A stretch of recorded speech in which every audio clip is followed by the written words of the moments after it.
গৌৰীসাগৰৰ এটা অন্যতম দল গৰখীয়া দল, যিটো 1950 চনৰ ভূমিকম্পত ভাগিলে বুলি প্ৰত্যক্ষদৰ্শীসকল যিটো তেখেতসকলে কয়।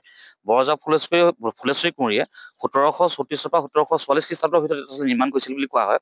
গতিকে এই দলটো আচলতে মাটিৰ স্তূপ এটা হৈ বন্ধ হৈ আছিল। কেন্দ্ৰীয় পুৰাতত্ব বিভাগে ইয়াক পৰ্যবেক্ষণ কৰিলে, ইয়াক খান্দিলে, তাক কিবা কিবি অন্যান্য সমল পালে। তেওঁলোকে বহুত ধৰণৰ গৱেষণাৰ কাৰণে কিছুমান সমল ইয়াৰ পৰা লৈ গ'ল। লৈ যোৱাৰ পাছত এই ঐতিহাসিক গৰখীয়া দলটোৰ যি ধ্বংসাৱশেষ আছে, ধ্বংসাৱশেষখিনি উন্মুক্ত অৱস্থাত আচলতে আজি এবছৰৰ দিনা পেলাই থৈ গুচি গ'ল। যাৰ ফলত ইয়াৰ যিখিনি কৰাল আছে বা যিখিনি ইটা বা পুৰণা ঐতিহাসিক যিখিনি আমাৰ সম্পদ আছে, ধ্বংসাৱশেষৰ যিখিনি বস্তু আছে, সেইখিনি বৰষুণ আৰু ৰ'দ পৰি পৰি আচলতে বৰ্তমান মাটিলৈ ৰূপান্তৰিত হৈছে অলপ অলপকৈ। সেই কৰালখিনি বা এই যিখিনি ইটা আছে বা যি অন্যান্য সামগ্ৰী আছে, সেইখিনি আচলতে ভৱিষ্যতৰ গৱেষণাৰ কাৰণে বা অন্যান্য বিষয়বিলাকত এইটো যথেষ্ট গুৰুত্বপূৰ্ণ। আমি সেই ধ্বংসাৱশেষখিনিক আচলতে সংৰক্ষণ কৰি ৰাখিব লাগে, আৰু তেখেতসকলে সংৰক্ষণ কৰি ৰাখিম বুলি কথাও দি গৈছিল কেন্দ্ৰীয় পুৰাতত্ব বিভাগে। কিন্তু আজি এবছৰ দিনা তেখেতসকলে এইটো কোনো ধৰণৰ উপযুক্ত ব্যৱস্থা নল'লে। গতিকে মই এটাই আহ্বান জনাওঁ কেন্দ্ৰীয় পুৰাতত্ব বিভাগক যে অনতিপলমে গৰখীয়া দলটো উপযুক্ত আচলতে সংৰক্ষণ কৰিব লাগে। এইটো 2023 চনৰ ফেব্ৰুৱাৰীত কৰিছিল তেখেতসকলে। তেতিয়া কৰি প্ৰায় 1.5 মাহ 3 মাহ ধৰি আচলতে ইয়াত এটা গৱেষণা তেখেতসকলে কৰি লৈ ইয়াত তেওঁলোকে বাহৰ পাতি আছিল গৱেষণা কৰিবৰ কাৰণে। তাৰপিছত তেখেতসকল গুচি গ'ল আৰু এইটো এনেকৈ পেলাই থৈ গুচি গ'ল। আচলতে আমাৰ সম্পদবিলাক এনেকৈ উন্মুক্ত অৱস্থাত বা ধ্বংস পাই এটা অৱস্থাত এৰি থৈ গ'লে আমাৰো দুখ লাগে। গতিকে কেন্দ্ৰীয় পুৰাতত্ব বিভাগক আমি এটা অনুৰোধ কৰিব বিচাৰিছোঁ যে সদৌ টাইমছত আপোনালোকক কিমান স্মাৰকপত্ৰ দিব, আৰু আমাৰ নিজৰে স্মাৰকপত্ৰ জাপ হৈ গৈছে। গতিকে সেই কথাখিনি লক্ষ্য কৰি কেন্দ্ৰীয় পুৰাতত্ব বিভাগে অন্তত এই গৰখীয়া দলটো সংৰক্ষণ কৰিব লাগে। গৌৰীসাগৰৰ এটা অন্যতম দল গৰখীয়া দল, যিটো 1950 চনৰ ভূমিকম্পত ভাগিলে বুলি প্ৰত্যক্ষদৰ্শীসকল যিটো তেখেতসকলে কয়।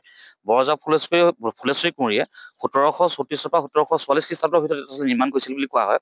গতিকে এই দলটো আচলতে মাটিৰ স্তূপ এটা হৈ বন্ধ হৈ আছিল। কেন্দ্ৰীয় পুৰাতত্ব বিভাগে ইয়াক পৰ্যবেক্ষণ কৰিলে, ইয়াক খান্দিলে, তাক কিবা কিবি অন্যান্য সমল পালে। তেওঁলোকে বহুত ধৰণৰ গৱেষণাৰ কাৰণে কিছুমান সমল ইয়াৰ পৰা লৈ গ'ল।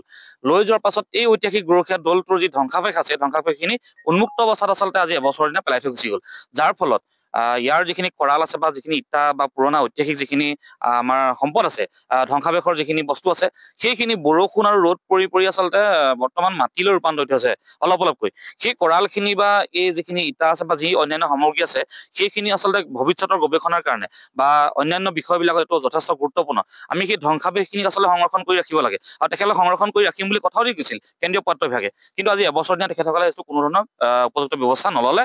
গতিকে মই এটাই আহ্বান জনাওঁ কেন্দ্ৰীয় পুৰাতত্ব বিভাগক যে অনতিপলমে গৰখীয়া দলটো উপযুক্ত আচলতে সংৰক্ষণ কৰিব লাগে।